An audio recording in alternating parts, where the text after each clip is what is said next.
Me llamo Andrés y lo que voy a relatarte no es una historia que haya escuchado en la radio ni un rumor de pueblo, sino algo que viví en carne propia, algo que hasta hoy me acompaña como una sombra que se niega a despegarse de mi espalda. Todo comenzó un viernes de septiembre, cuando junto a 3 amigos, Lucía, Raúl y Manuel, decidimos pasar el fin de semana en una finca abandonada en las afueras de un pueblo llamado San Jerónimo.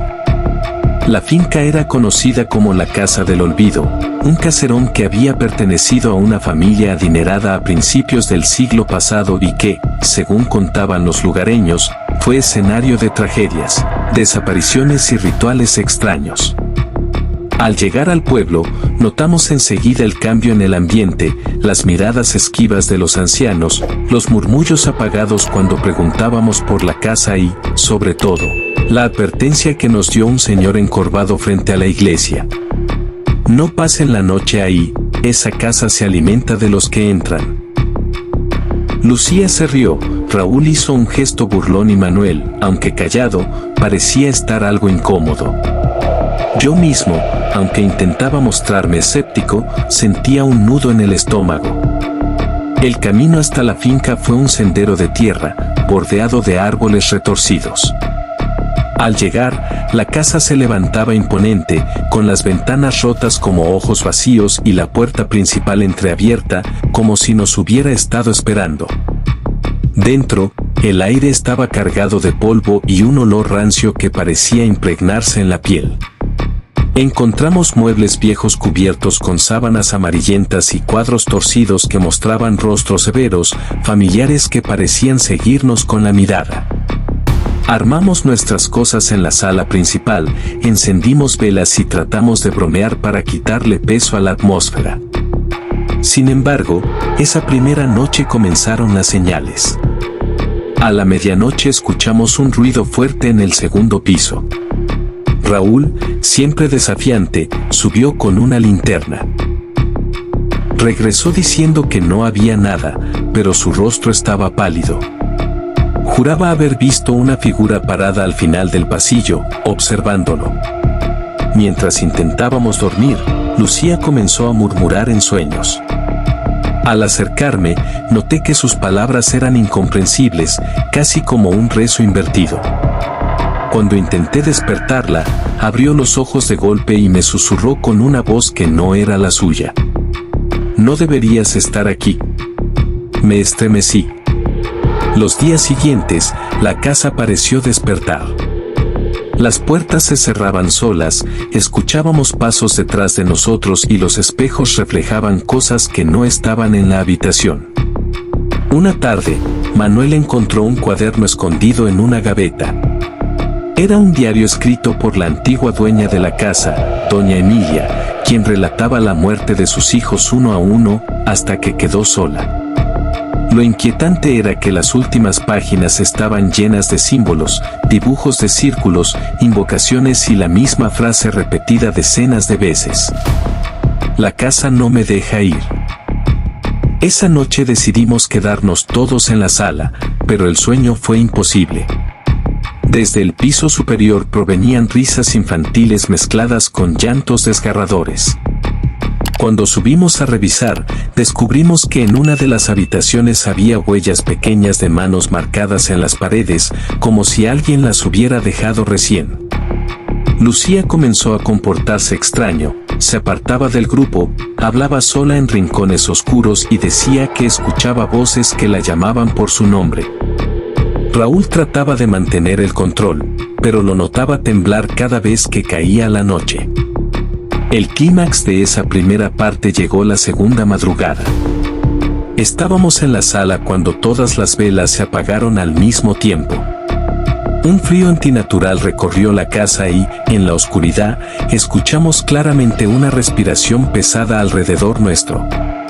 La linterna de Manuel iluminó el pasillo y allí, de pie, estaba una figura alta, delgada, de rostro difuso, como una sombra sólida. No caminaba, se deslizaba hacia nosotros.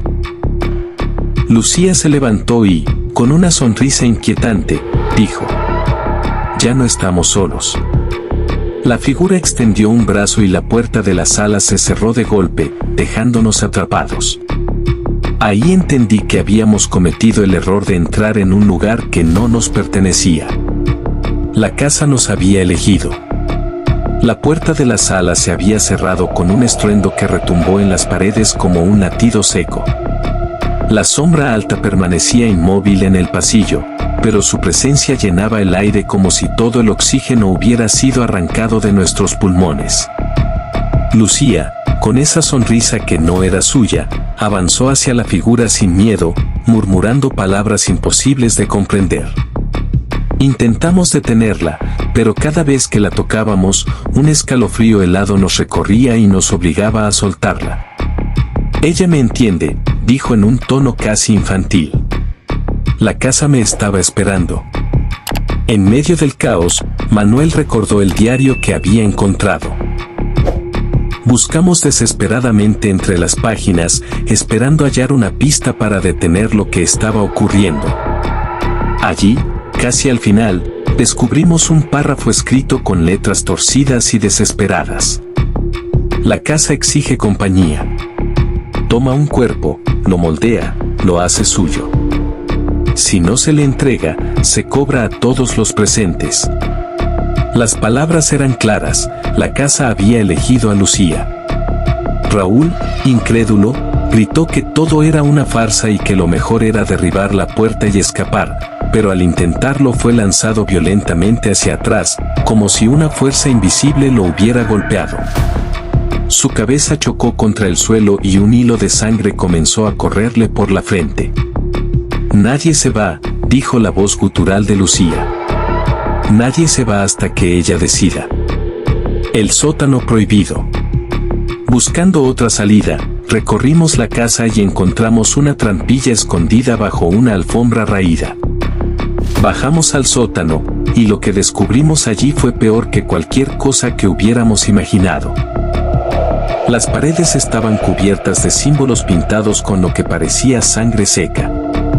En el centro había un círculo de piedras ennegrecidas, y sobre ellas, restos de velas, huesos de animales y fotografías antiguas de niños sonrientes, los mismos que aparecían en los retratos polvorientos de la planta alta. Al fondo del sótano había una silla de madera con correas de cuero, como si hubiera servido para atar a alguien. Y en la pared detrás de esa silla, tallada profundamente, una frase.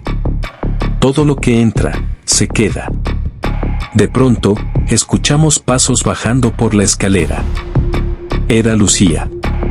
Sus ojos ya no tenían brillo humano, eran negros, opacos, como charcos de petróleo.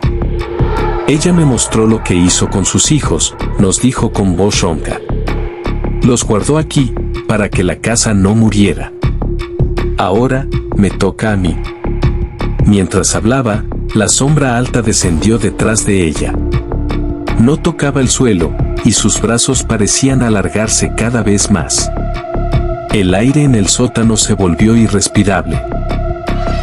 Manuel comenzó a rezar en voz baja, pero cada palabra era interrumpida por un zumbido ensordecedor, como si miles de moscas invisibles revolotearan alrededor nuestro. Raúl, a pesar de su herida, se levantó y enfrentó a la figura con un grito de rabia, intentando golpearla con un pedazo de madera. Fue inútil. El objeto atravesó la sombra como si no existiera. La entidad reaccionó levantando un brazo, y el cuerpo de Raúl fue arrastrado hacia la oscuridad del techo. Su grito se cortó de golpe. Nunca volvió a caer. Manuel y yo comprendimos entonces que la única forma de sobrevivir era romper el vínculo de la casa con Lucía. Buscamos entre los símbolos del suelo y notamos que el círculo central estaba incompleto. Faltaba un espacio donde, seguramente, doña Emilia había terminado su ritual. Con las manos temblorosas, Manuel intentó borrar las marcas con una piedra, mientras yo sostenía a Lucía, que se retorcía como un animal salvaje, gritando maldiciones que no podían ser humanas. La sombra se abalanzó hacia nosotros. Yo sentí como algo frío me atravesaba el pecho y me dejaba sin aire. Estaba seguro de que moriría en ese instante, pero entonces Manuel logró romper una de las líneas del círculo. El efecto fue inmediato, un rugido ensordecedor llenó la casa, las paredes comenzaron a temblar y la figura se retorció, como si estuviera siendo desgarrada en 1000 pedazos. Lucía cayó al suelo, inconsciente. Pensamos que habíamos ganado. Subimos al primer piso con Lucía en brazos, buscando desesperadamente una salida. Pero al llegar a la sala, descubrimos la verdad, las ventanas seguían tapiadas, la puerta principal aún cerrada. La casa no nos dejaba ir. Manuel, agotado, comprendió lo que debía hacer. Me miró a los ojos y dijo con voz firme: alguien tiene que quedarse, alguien tiene que alimentar a la casa. Antes de que pudiera detenerlo, regresó al sótano y cerró la trampilla desde adentro. Sus gritos se escucharon durante minutos, hasta que fueron sustituidos por un silencio absoluto. La puerta principal entonces se abrió lentamente, como una boca satisfecha después de devorar a su presa. Logré sacar a Lucía del lugar. Ella despertó en el camino, sin recordar nada de lo sucedido. Creímos que lo peor había quedado atrás. Pero cada noche, desde entonces, Lucía se levanta a las 3 de la madrugada y se queda parada frente a la ventana, susurrando con esa misma voz gutural. La casa me llama, la casa nunca me dejó ir. Yo también lo siento. Cada vez que cierro los ojos, escucho los pasos de Manuel subiendo desde el sótano. Y sé que tarde o temprano, la casa del olvido reclamará lo que quedó pendiente. Si te ha gustado este video, agradecería mucho te suscribas a este canal. Des like y compartas este video, así me ayudarás a seguir adelante. De antemano, muchas gracias por tu apoyo.